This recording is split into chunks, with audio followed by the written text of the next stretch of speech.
sebetulnya dari Maret kita udah bergerak cepat. Pertama, di masa sulit seperti itu adalah preserve cash ya, karena cash is king.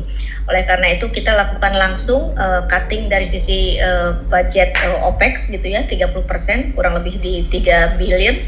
Kemudian prioritisasi CAPEX kurang lebih di 23%, itu di 1,7 billion. Jadi kita at least kita menghemat dari sisi cash out di 4,7 billion.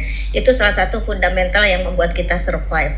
Yang ketiga yang tidak kalah penting adalah kita juga melakukan intervensi kepada ekosistem kita.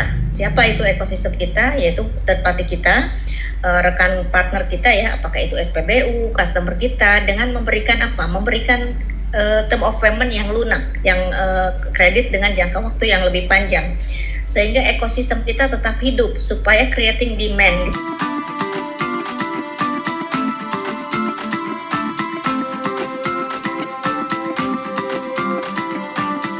Jadi momentum COVID kita manfaatkan untuk bisa melakukan revisit terkait dengan operating model, reform business process reengineering, sama yang berikutnya adalah efisiensi. Jadi sekalian kita melakukan transformasi gitu ya. Kalau kita ingat di Juni lalu kita establish subholding, itu dengan sendirinya akan mereform operating model kita, cost structure kita dipilah-pilah gitu ya, sehingga lebih transparan, lebih efisien, dan itu adalah momentum yang bagus.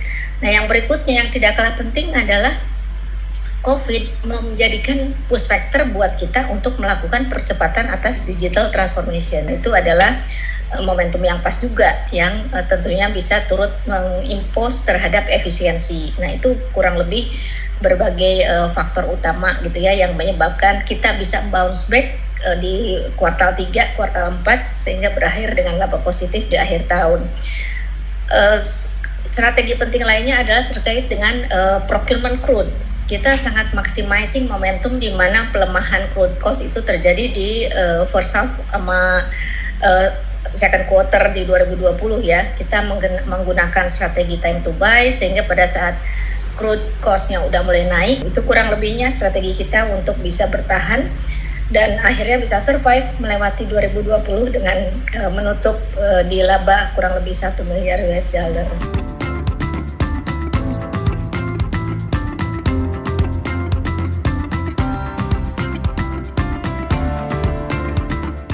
Tentunya tadi disampaikan ya, 2021 challenge kita menjadi jauh lebih sulit karena tadi itu kita bagaimana bisa menutupi shortage dari revenue yang kita tidak bisa peroleh dari penjualan BBM. Bagaimana kita di DITKU bisa mengorkestrasikan kekuatan resources yang ada di seluruh grup untuk bisa memberikan kontribusi terhadap pencapaian dan securing target RKAP. Come up dengan inovasi-inovasi, dengan bisnis proses yang baru, dengan operating model yang baru yang bisa memberikan result dan memberikan value creation buat grup gitu. Itu yang tugas kita di DITKU. Jadi Direktorat Keuangan harus bisa mendrive execution menjadi value driver bagi seluruh engine di lingkungan grup Pertamina.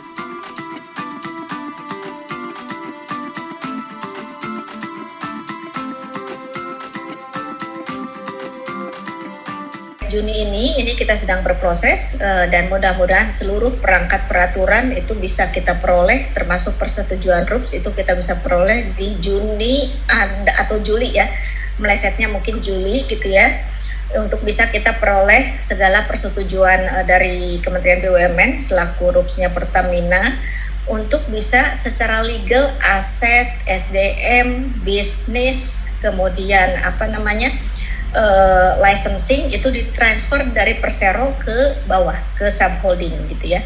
Ini yang sedang kita lakukan dan alhamdulillah progresnya pemerintah selaku shareholders dan juga stakeholders dari berbagai kementerian sangat mendukung. Benefitnya tentu dengan dipisah menjadi subholding, kekuatan kita menjadi tergrup sesuai klasternya, sehingga sinerginya menjadi optimal karena tidak saling kompetisi di market dengan size yang kecil-kecil. Dan tentunya kita lihat 1 tahun terakhir setelah pasca dibentuknya subholding virtual hingga saat ini itu terlihat ada beberapa perbaikan kinerja yang sudah menunjukkan perbaikan dan efisiensi. Kemudian dari optimasi ada finding resources. Ke depan beberapa corporate action akan kita lakukan dengan pendekatan per clustering sehingga unlock value bisa menjadi lebih optimal. Inviting strategic partner atau strategic investor juga menjadi lebih mudah. Tentunya pendanaan pun menjadi lebih banyak opsinya.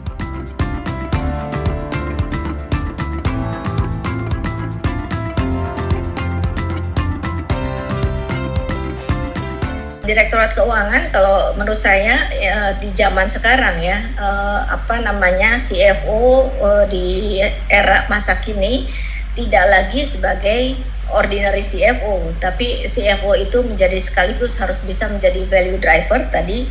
Yang kedua adalah menjadi business partners, strategic business partner kepada seluruh direktorat dan lini bisnis di dalam grup. Nah itu yang kita harapkan dari seluruh tim di Direktorat Keuangan, mempunyai mentalitas, mempunyai agility, dan mempunyai kemampuan untuk dapat memberikan insight dari data-data yang kita miliki di grup gitu ya, untuk menjadi suatu insight dan men-trigger suatu action plan yang bisa disikapi dan menjadi strategi bagi seluruh subholding dan across the group.